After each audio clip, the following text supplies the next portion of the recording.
Hello students, today we are going to discuss Class 7 Ace with Aster book, Coursebook, chapter number 8, The Holy Panchayat. Section A, answer these questions. Question number 1, describe the relationship between Jumman and Algu. Answer, Jumman and Algu were childhood friends who shared a strong bond and worked together in various dealings. Their friendship was tested when Algu, as a panchayat, gave a judgment against Jumman, but later their bond was restored when Jumman acted fairly as a panch. Question number 2.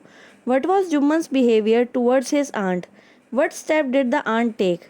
Answer.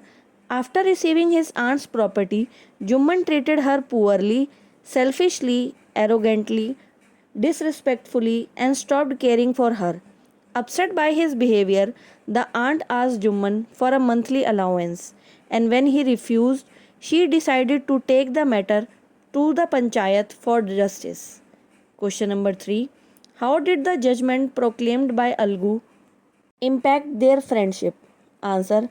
Algu's judgment in favor of Jumman's aunt strained their friendship. As Jumman felt betrayed, the closeness and trust between them disappeared after Algu ruled against him. Question number 4. Why did Jumman say that Algu had been punished for treachery? Answer. Jumman believed Algu was punished by fate when one of his oxen died shortly after the panchayat ruling. He thought this was divine retribution for Algu's judgment against him. Jumman was holding grudges also.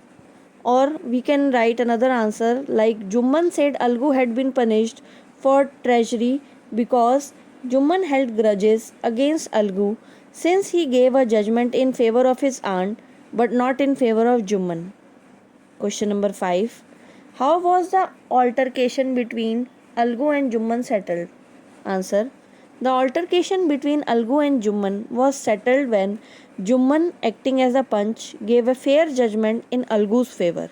This act of justice made Jumman realize the importance of impartiality and it restored their friendship. Question number 6. Why did the villagers have an unwavering faith in the panch? Answer. The villagers believed that the panch represented God's will and their decisions were divinely inspired. They trusted the panch to be fair and impartial, upholding justice without any personal bias. Now, let's move to B section. Answer these questions with reference to the context. Number 1. Do you think we grow money here? A part. Who is the speaker and why did he say it? Answer. The speaker is Jumman. He said this to his aunt when she asked him for a monthly allowance after he had stopped taking care of her. B section. What does this reflect about the attitude of the speaker? Answer. This reflects Jumman's rude and dismissive attitude towards his aunt, showing that he no longer cared for her after getting her property. C section. What action did the listener take after this? Answer. Upset by Jumman's response, the aunt decided to take the matter to the panchayat to seek justice. Question number 2. But at this moment, you and Khala are equal in my eyes. A part. Who is the speaker and who are the two people he is referring to? Answer. The speaker is Algu. He is referring to Jumman and Jumman's aunt Khala. B part. What do these lines reflect about the speaker's behavior? Answer. These lines reflect Algu's sense of fairness and impartiality. Despite being close friends with Jumman, he is willing to put aside their relationship to deliver a justice judgment. Now C part. Why did he say that they were equal in his eyes? Answer. Algu said they were equal in his eyes because as the head of the panchayat, he had to judge the case impartially, treating both parties with fairness and without bias. Word of panch is word of God. Question number 3. This is justice. This is not the work of man. A part. Who is the speaker? Answer. Village folk. B part. Why were the speakers happy? Answer. The villagers were happy because Jumman gave a fair and unbiased judgment. C part. What was justice in this context? Answer. Justice in this context is that Juman did not show his grudges, but he treated them equally. He gave fair judgment.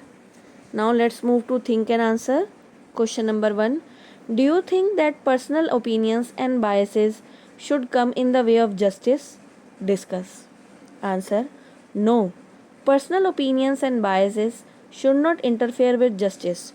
Justice requires fairness and impartiality, meaning decisions should be based on facts and truth rather than personal relationships, emotions, or prejudices.